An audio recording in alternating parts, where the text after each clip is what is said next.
Okay. So once you have selected the channels that you think are right for you, you want to get those profiles set up so that other social media users know who you are and know what you do. And one of the first ways you can make a first impression on social media is through your social media bio, which should communicate who you are and what you do. This is sort of prime real estate. It is what people first see when you are tagged in a tweet or when someone is searching for you. So this is a big opportunity to give an indication of who you are and what someone might expect from your account. What's tricky about these bios is that you don't have too many characters to work with in order to make an impression, but the best Twitter bios tend to have some combination of information about yourself, where someone could find you, and then some kind of peek at your personality in some way. So I picked two examples, one that's a little bit more straightforward from Lauren, and then one from Kelly that gives you a glimpse of kind of who she is, but also who she is beyond her work.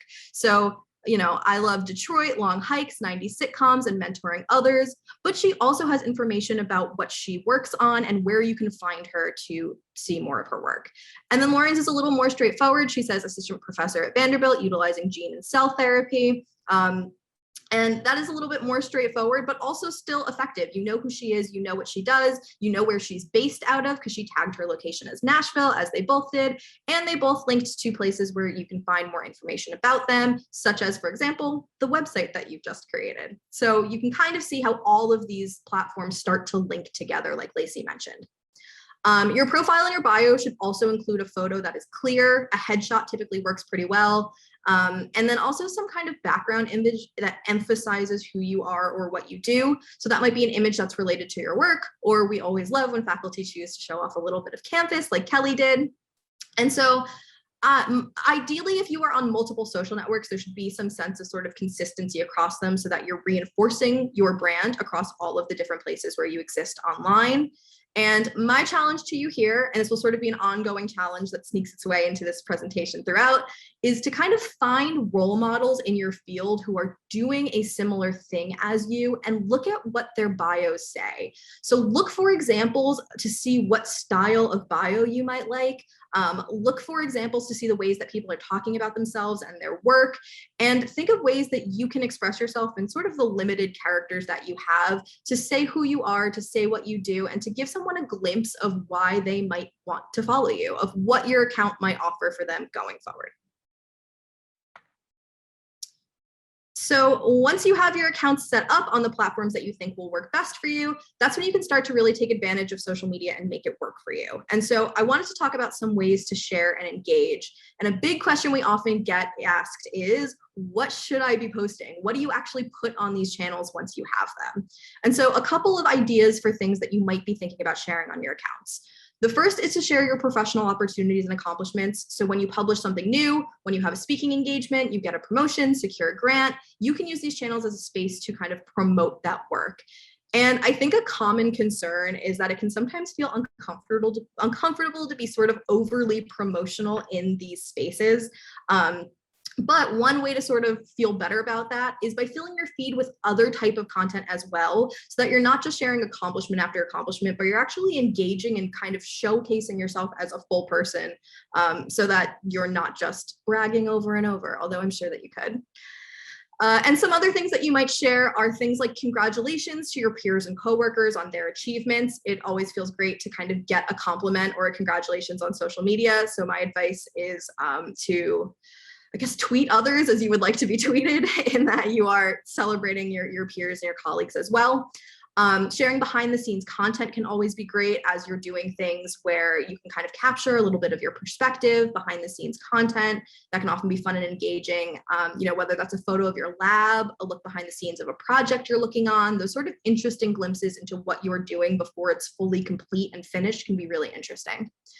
You should also look to integrate sort of your key messages and expertise. In a few slides, we'll talk about how to find those trending topics on Twitter, but think of ways you can harness what you know, what you're interested in, what you have expertise in, the work that you do. Find ways so you can sort of weave it into what is happening on social media. And a big part of social media, what makes it sort of this powerhouse, is the ability to engage. And so social media works best when it is a two-way form of conversation. So you should be looking for opportunities to reply to other people on social media, to acknowledge or respond back when someone replies to you. Even just the action of liking something on social media can go a long way in growing a relationship. In a similar vein, retweeting positive mentions about yourself can be another good way to kind of share those highlights, another way to get the word out about your professional accomplishments without necessarily having to say it yourself. Too much of this can be exhausting. You don't want to retweet every compliment that you receive, but here and there, especially from peers, people that you respect, that can go a long way. And then it is also important to be weaving bits of your personality through things like photos, observations, slice of life. These things go a long way in kind of bringing your account and your brand and your personality to life on these channels. We always say that you probably wouldn't want to hang out with someone who is only ever talking about work. And that kind of applies to your social media channels too. You might only feel comfortable talking about professional topics, and that's fine, but I would recommend thinking of ways that you can kind of showcase bits of your personality as you use your social media channels.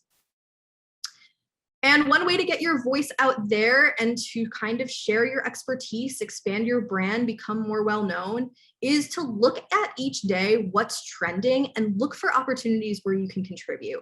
So seek out those trending topics that fit in with your areas of expertise, your key messages, and take advantage of them. Twitter makes it pretty easy to see what's trending. It's featured pretty prominently on the sidebar of the website, and it has its own tab on the app. This is a screenshot of what was trending just a few weeks back. And I would be highly willing to guess that if you spend a few minutes looking through what was trending locally, nationally, or globally, there are probably topics that you can bring value to or contribute to, and conversations that you can join or chime in on that fit squarely into your interests and expertise that are already happening.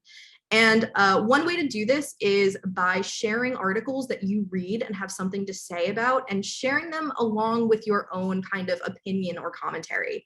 Even a brief thought or observation helps to sort of further that conversation along and lets your followers know kind of what you're thinking, why you've shared something when you share it. And also look for opportunities to reshare past work that you've done, past pieces that you've written that relate to something that's happening now.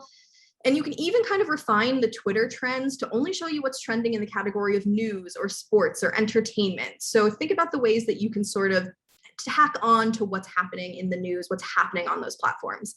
And then one other way that you can take advantage of Twitter in particular is using the search tool to look for keywords or topics or phrases that are in your area of interest, and then share something that contributes to those conversations in some way.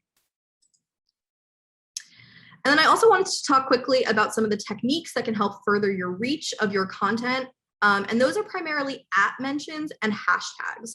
So when you @ mention something, that little @ symbol, when you type the @ symbol followed by a Twitter account's username, you are tagging another account. And when this happens, that account gets a notification that they've been mentioned, and that increases the likelihood that they specifically will see it. So this is great to do when you are looking to get the attention of a specific user, like a journalist, for example, like the author of an article, for example, someone that you're looking to make sure that they see it. And then another tool to amplify your reach is hashtags. And hashtags can be used to either sort of put an emphasis on something, or they have a practical function in that they can help connect people who are interested in a topic to posts about that topic. So you can either search for a hashtag to see what people are talking about, or you can use a hashtag in hopes that you will be found when people are searching for that topic. And two kind of cheats in order to find a good hashtag to use. The first is to, of course, look at what's trending. This will highlight usually the most prominent hashtag being used in reference to a topic. But the other way to research hashtags is to go to thought leaders who are associated with those topics and look at the type of hashtags that they are using. Go to leaders in your field and see the ways that they are tweeting about things and the types of hashtags that they use, the language that they use, the keywords and phrases that they use. And that will kind of give you a clue into how you should be talking about these things also. Which fits nicely into my next piece of advice, which is in general to find role models. Look for people who are using social media in ways that you admire and study what their accounts look like. Find people who have amassed large followings or who have a tone that you really respond to and would like to emulate.